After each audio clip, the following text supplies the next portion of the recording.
চাঁপাইনবাবগঞ্জ থেকে যুক্ত হচ্ছেন আনোয়ার হোসেন। আনোয়ার, আপনি এই মুহূর্তে কোন হসপিটালে রয়েছেন জানাবেন। এবং বলছিলাম যে গত ১৯ দিনে ৯৪ শিশুর মৃত্যু হয়েছে। চিকিৎসকরা কি বলছেন যে এই যে হামের যে প্রকোপটা বাড়ছে, কেন বাড়ছে, এবং পাশাপাশি কি শিশুরাই এতে আক্রান্ত বেশি হচ্ছে নাকি বড়রাও আক্রান্ত হচ্ছে, একটু বলবেন। হ্যাঁ ইমতিয়াজ, প্রথমে আপনাকে বলি যে চাঁপাইনবাবগঞ্জে কিছুটা হলো স্বস্তির খবর যে হাম পরিস্থিতির ধীরে ধীরে উন্নতি দেখা যাচ্ছে। চিকিৎসকরা আমাদেরকে জানিয়েছেন যে গত কয়েকদিন ধরে হাম আক্রান্ত শিশুর সংখ্যা যেমন কমছে, পাশাপাশি সুস্থতার হারও বাড়ছে। এই মুহূর্তে আমি আছি চাঁপাইনবাবগঞ্জ 250 শয্যা বিশিষ্ট জেলা হাসপাতালে হাম আইসোলেশন ওয়ার্ডে।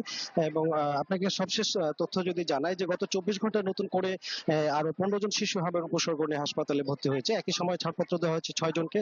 তো বর্তমানে হাসপাতালে ভর্তি রয়েছে 55 জন শিশু।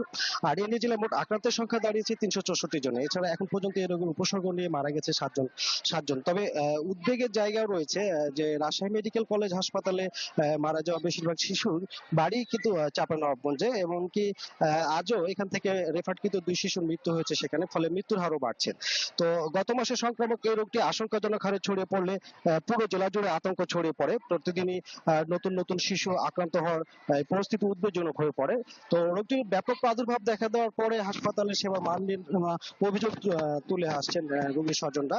তাদের অভিযোগ যে পর্যাপ্ত বেড, চিকিৎসক সংকট, নানাবিধ সংকট রয়েছে। এবং চিকিৎসকরা আমাদেরকে জানিয়েছেন যে গত 2 বছর নিয়মিত টিকাদান কার্যক্রম না হয় এবং গত 2024 সালে হামের ক্যাম্পেইন হওয়ার কথা ছিল, সেটি না হওয়ার কারণে মূলত এই রোগের প্রাদুর্ভাব ছড়িয়ে পড়েছে। এবং আরেকটি বিষয় আপনাকে জানিয়ে রাখি যে আগামীকাল জেলার 3টি উপজেলায় 1,67,000 শিশুকে হামের বিশেষ টিকা কার্যক্রম দেওয়া হবে।